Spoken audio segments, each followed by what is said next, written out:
جب اللہ کو کسی انسان کا سجدہ کرنا پسند آ جاتا ہے تب وہ خود ایسے اسباب بناتا ہے کہ انسان سجدہ کرنے پہ مجبور ہو جاتا ہے، اور اگر اس چیز کا خیال اللہ آپ کے دل سے نہیں نکال رہا جسے آپ بھولنا چاہتے ہیں تو سمجھ جائیں کہ وہ آپ سے اس خیال کے ذریعے رابطہ بحال رکھنا چاہتا ہے، یعنی اسے آپ کی آواز بھا گئی ہے، آپ کے مانگنے کی تڑپ پیاری لگی ہے، اور جس سے وہ خود رابطہ رکھنا چاہے اس کے مقدر کی تو کیا ہی بات ہے۔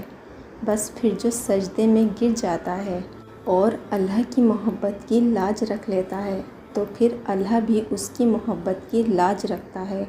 بکھرنا عارضی ہے مگر اس کا سمیٹ لینا مستقل ہوتا ہے۔ سنو، وہ تمہیں بے حساب دینے کے لیے آزما رہا ہے۔ وہ تم سے اتنی محبت کرتا ہے کہ اگر تمہیں اس کی مقدار معلوم ہو جائے تو تمہارا جوڑ علیحدہ ہو جائے اس احساس محبت سے۔ بس تم ایک کام کر لو کہ راضی ہو جاؤ اس کے فیصلوں پر، اس کی مصلحتوں پر، جھک جاؤ اس کی رضا کے آگے، کیونکہ جو جھک نہ سکا وہ پا نہ سکا۔ اللہ کو کیے سجدے کبھی بیکار نہیں جاتے، اور تمہاری بے دھیانی اور نہ چاہنے کے باوجود پڑھے جانے والی نماز کا تو ثواب بہت زیادہ ہے، کیونکہ تم خود سے لڑ کر شیطان کو مات دے کر نماز پڑھتے تو ہو، پھر نماز کے لیے تمہیں محنت کرنی پڑتی ہے نفس اور شیطان سے لڑنے کے لیے۔ ایسے میں کیے گئے سجدے کیسے بیکار جا سکتے ہیں؟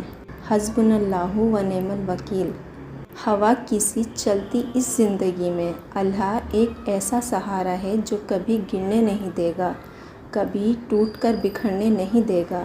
لوگ سہارا بنتے ہیں مگر سنبھالنے کے لیے نہیں، مزید توڑنے کے لیے۔ امیدیں لگانا صرف اللہ کے لیے رکھ لو، بھروسہ صرف اسی پر کرو۔ ہر مشکل کا ایک راستہ وہ کھلا چھوڑ دیتا ہے، اور وہ راستہ صبر اور توکل سے ہی ملتا ہے، کیونکہ وہ اکیلا کافی ہے، اکیلا کارساز، مالک و خالق ہے، وہ سب ٹھیک کر دے گا۔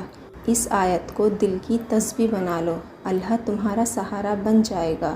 جب اللہ کے ابراہیم علیہ السلام کو آگ میں پھینکا گیا، جب رسول پاک صلی اللہ علیہ وسلم کے سامنے دشمنوں کی ایک فوج آ کھڑی ہوئی تو تب ان کا بھی سہارا اللہ تھا جو اب تمہارا ہوگا۔